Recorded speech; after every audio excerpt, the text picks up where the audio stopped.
ایک صحابی تھے، ان کا نام تھا جریر بن عبداللہ البجلی رحمۃ اللہ علیہ۔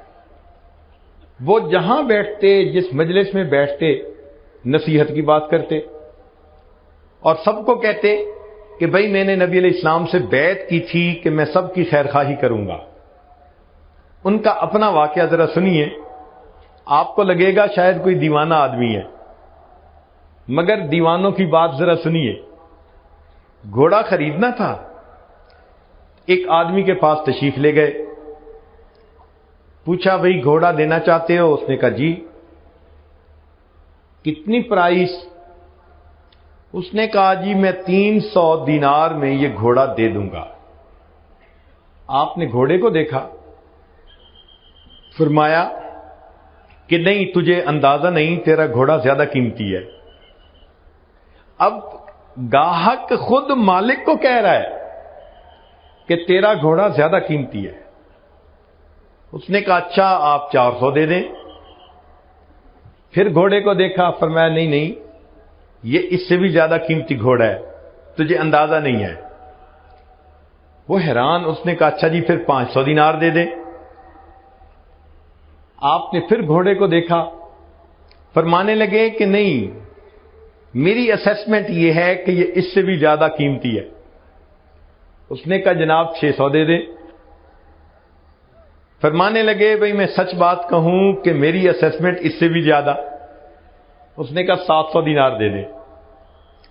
آخر پر فرمایا کہ مال تو تیرا ہے، مگر تجھے اپنے مال کی ویلیو کا صحیح اندازہ نہیں، میں تیرا نقصان نہیں کرنا چاہتا، میں تجھے وہ پیسے دوں گا جو میرا دل گواہی دے گا کہ اس کے ہونے چاہیے۔ چنانچہ 300 دینار مانگنے والے بندے کو 800 دینار دے کر انہوں نے گھوڑا خریدا۔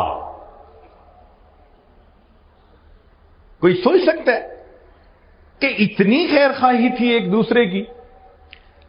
آج کے دور میں تو کسٹمر چاہتا ہے کہ بغیر پیسوں کی چیز لے جاؤں، اور جو مالک ہوتا ہے وہ چاہتا ہے کہ چیز دیے بغیر اس کی جیب کا پیسہ نکال لوں۔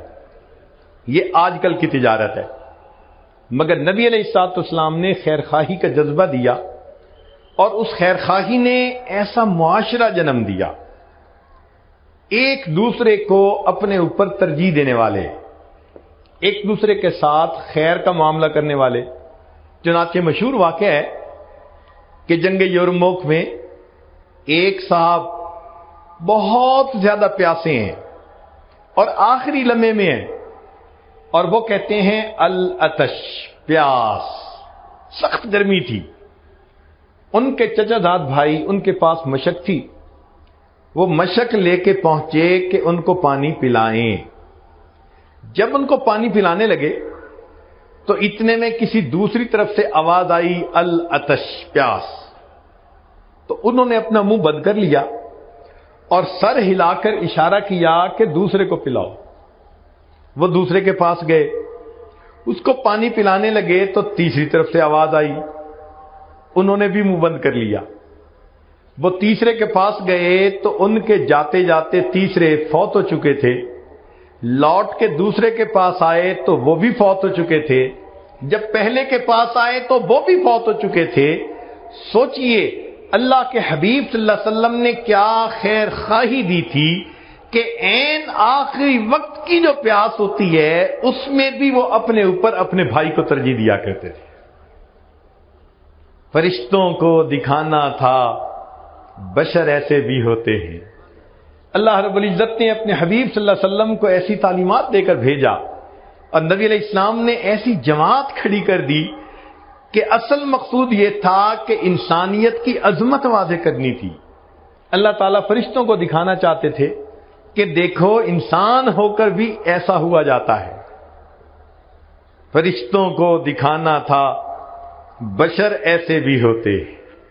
چنانچہ ابوالحسن نوری رحمۃ اللہ علیہ کا مشہور واقعہ ہے کہ ایک مرتبہ حاکم وقت 4-5 علماء تھے، ان سے ناراض ہو گیا اور اس نے فیصلہ کیا کہ ان 4-5 کو بلا لو اور ان کو میں بس قتل کروا دیتا ہوں۔ چنانچہ ان کو گرفتار کر لیا گیا اور ان کو بادشاہ کے سامنے پیش کیا گیا۔ جب ان کو قتل کیا جانے لگا تو بادشاہ نے دیکھا کہ ابو الحسن نوری سب سے آگے ہیں، باقی لوگ پیچھے کھڑے ہیں۔ اس کو اندر سے ابو الحسن نوری سے کچھ نہ کچھ عقیدت تھی، اور یہ چاہتا تھا کہ میں کسی اور کو قتل کروں اور پھر بہانہ بنا کر ڈرا دھمکا کر باقیوں کو میں کہوں گا کہ چلو میں نے معاف کر دیا۔ اب اس نے سوچا کہ بھئی سب سے پہلے ابو الحسن نوری ہیں، تو میں کیسے ترتیب کو بدلوں؟ تو وہ کہنے لگا کہ یہ جو جگہ ہے نا یہ اچھی نہیں ہے، ذرا ان کو اس جگہ لے کے آؤ۔ مقصد یہ تھا کہ جب جگہ بدلے گی تو ترتیب بدل جائے گی۔ دوسری جگہ کھڑا کیا تو ابو الحسن نوری سب سے آگے۔ اس نے کہا نہیں یہ جگہ بھی اچھی نہیں، ایک تیسری جگہ بتائی۔ چنانچہ تیسری جگہ پر سب آ کر کھڑے ہوئے تو ابو الحسن نوری سب سے پہلے۔ اس نے بلایا، پوچھنے لگا ابو الحسن میں چاہتا تھا کسی اور کو قتل کرتا اور تمہیں میں معاف کر دیتا، مگر یہ کیا مسئلہ؟ پہلی جگہ بھی آپ آگے، دوسری جگہ بھی اور تیسری جگہ بھی، یہ اتفاقاً ہو گیا ہے یا ارادتاً آپ نے آگے کھڑا ہونے کی پوزیشن لی؟ تو ابو الحسن نوری رحمت اللہ علیہ نے فرمایا میں ارادتاً آگے کھڑا ہوا۔ اس نے پوچھا کیوں؟ کیا خوبصورت جواب دیا۔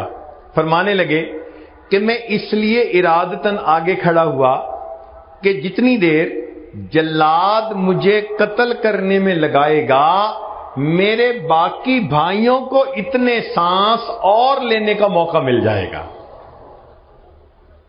کیا خوبصورت سوچ تھی ان کی، اپنے پہ دوسروں کو ترجیح دینا، دوسروں کی خیر خواہی کرنا، دوسروں کو اتنی ہمدردی ہوتی تھی۔ اللہ اکبر کبیرہ۔ چنانچہ امام اعظم ابو حنیفہ رحمۃ اللہ علیہ وقت کے اتنے بڑے فقیہ بھی تھے کہ امام اعظم کہلوائے، مگر ساتھ ہی ساتھ ان کی تجارت بھی تھی، کپڑے کی دکان بھی تھی۔ ایک مرتبہ ایک عورت ان کو کپڑا بیچنے کے لیے آئی، پوچھا بھئی کتنی پرائس؟ اس نے کہا اتنی۔ تو میں نہیں، جاؤ اپنے محرم مرد کو لے کے آؤ۔ وہ محرم مرد کو لے کے آئی، پوچھا کہ بھئی پرائس بتاؤ۔ اس نے وہی، چونکہ میاں بیوی نے مشورہ کیا تھا کہ ہم ضرورت مند ہیں، ہم اس کپڑے کو اتنے میں بیچ دیتے ہیں، اس نے بھی وہی پرائس بتائی۔ تو امام صاحب نے اس کے خاوند کو کہا کہ تمہیں اس کپڑے کی ویلیو کا اندازہ نہیں، یہ کپڑا زیادہ قیمتی ہے، تم ضرورت کی وجہ سے سستا بیچنا چاہتے ہو۔ اس نے کہا جی کہ پرائس زیادہ کر دیں۔ کتنی کریں؟ اس نے کہا جی پہلے ہم نے 100 درہم کہے تھے، اب 150 درہم کر دیں۔ فرمایا نہیں، یہ اس سے بھی زیادہ قیمتی ہے۔ اس نے کہا جی 200 درہم کر دیں۔ فرمایا نہیں، اس سے بھی زیادہ قیمتی ہے۔ آپ اندازہ لگائیے کہ 100 درہم میں جو کپڑا وہ بیچنا چاہتے تھے، امام اعظم رحمت اللہ علیہ نے اس کو 300 درہم میں خریدا، اور خریدتے وقت فرمایا میرا کانشیس کلیئر ہے کہ میں نے کسی بندے کو دھوکہ دے کر چیز نہیں خریدی۔ اللہ اکبر کبیرہ۔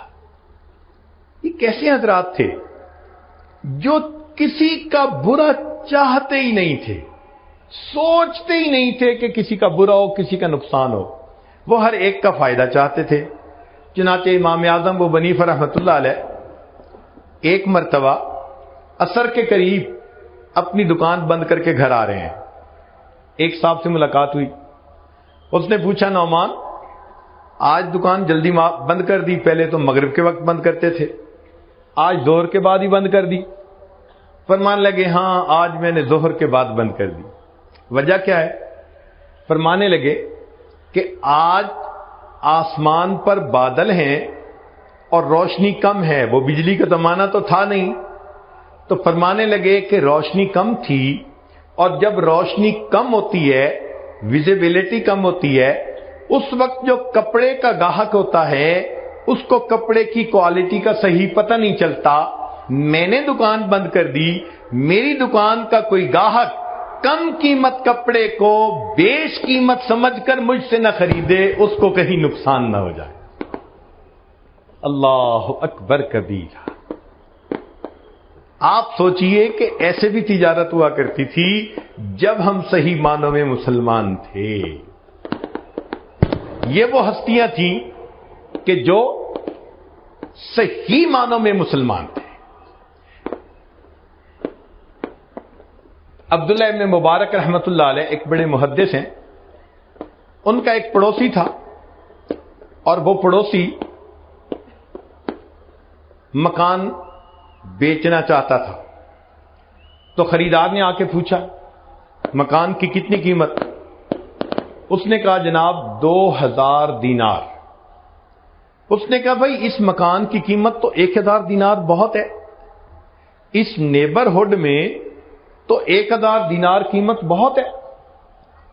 تو اس نے آگے سے کہا ہاں مکان کی قیمت ہے 1000 دینار اور دوسرا 1000 دینار عبداللہ ابن مبارک کے پڑوس کی قیمت ہے.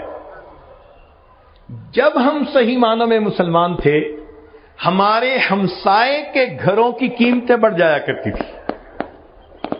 لوگ ہمارے ساتھ مل کر رہنا اتنا پسند کرتے تھے. وہ سمجھتے تھے کہ یہ خیر خواہ انسان ہے, یہ نیک نیت انسان ہے, اس سے بہتر مجھے نیبر دنیا میں کوئی نہیں مل سکتا. سوچئے جب ہم صحیح معنوں میں مسلمان تھے ہمارے اخلاق اس وقت کتنے اچھے ہوا کرتے تھے.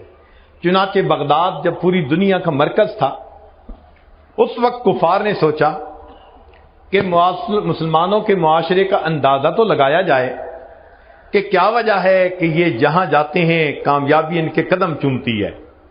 ان کے ماحول میں آپس میں میل جو لین دین یہ کیسا ہے. چنانچہ انہوں نے ایک آدمی کو بھیجا کہ جائیں اور ان کے ماحول معاشرت کو ذرا اسٹڈی کر کے آئیں. وہ آیا, بغداد پہنچا تو تھکا ہوا تھا. اس نے سوچا کہ کیوں نہ میں کھانا کھا لوں, لہذا وہ ایک ریسٹورنٹ پہ آ گیا اور وہاں بیٹھ کے اس نے کھانا کھانا شروع کیا. مگر اس نے فیل کیا کہ کھانے کے دوران ایک اور بندہ تھا جو قریب کھانا کھا رہا تھا اور وہ کبھی کبھی اس کی طرف دیکھ رہا تھا. تو اس کو فیل ہوا کہ یہ بندہ مجھے واچ کر رہا ہے. اس نے دل میں سوچا میں پردیسی ہوں, نووارد ہوں, یہ ذرا میری شکل کو دیکھ کے پہچان رہا ہوگا کہ یہ باہر سے آیا ہے. خیر اس نے کھانا کھا لیا. جب کھانا کھا لیا تو اس کے بعد یہ کاؤنٹر پر آیا اور اس سے کہا کہ جی میں نے کھانا کھا لیا, مجھے بل بتائیں. اس نے کہا جناب آپ کا بل تو پے ہو چکا. میرا بل کیسے پے ہو چکا؟ اس نے کہا جب آپ کھانا کھا رہے تھے تو جو بندہ آپ کے سامنے قریب بیٹھا ہوا تھا وہ اپنا بل پے کرنے کے لیے آیا اور کہنے لگا کہ فلاں بندہ مجھے چہرے مورے سے پردیسی نظر آتا ہے, آج وہ میرا مہمان ہے, میں اس کے پیسے ادا کر دیتا ہوں. بتانے کی ضرورت اس لیے نہیں کہ اجر مجھے اپنے اللہ سے چاہیے. وہ حیران کہ اچھا یہ اتنے بھی خوش اخلاق لوگ ہوتے ہیں کہ انسان کے کھانے کی قیمت ادا کر دیتے ہیں اور شکریہ کا لفظ بھی سننا پسند نہیں کرتے کہ ہم نے تو اللہ سے اجر لینا ہے. آگے گیا, اس کو کوئی چیز خریدنی تھی. اس نے سوچا میں بازار سے وہ چیز خرید لیتا ہوں. چنانچہ وہ ایک دکان پر پہنچا اور دکاندار سے کہا بھئی آپ کے پاس فلاں چیز ہے؟ اس نے کہا ہے. جی آپ وہ چیز کتنے میں دیں گے؟